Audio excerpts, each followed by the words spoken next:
May mga pagkakaiba tayo mula sa mga itinuturing ng lipunan na kanais-nais o maging katanggap-tanggap. Ang ilan sa atin ay may mga pagkakaiba sa pag-uugali o pisikal na anyo. Marahil ay may ikatlong mata o kuko ng ibon sa halip na braso. Marahil ay itinatabol tayo dahil sa ating lahi o pinagmulan, sa ating mga paniniwalang panrelihiyon at pampolitika, o dahil sa ating mga kapansanan. Nagiging biktima tayo ng pang-aapi o maging ng pinakamatitinding uri ng tampulitikang pag-uusig. Ang balat ng ating mga kaluluwa ay balot ng di mabilang na peklat at sugat.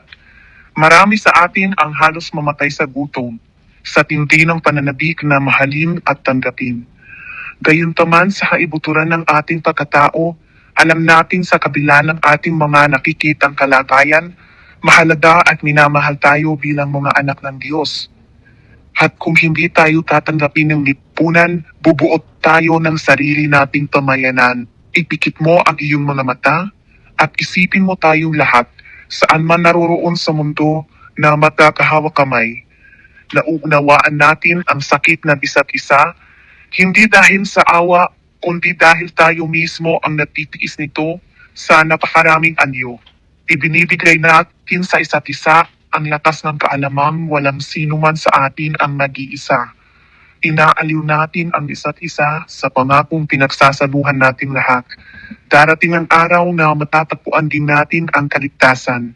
Tayo ay mga munting bula ng liwanag na nakakulong sa mundong pinalot ng dilim.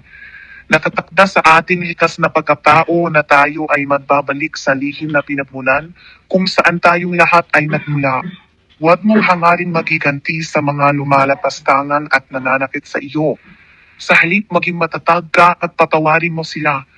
Sama-sama nating mababawi ang ating tunay na kandungan.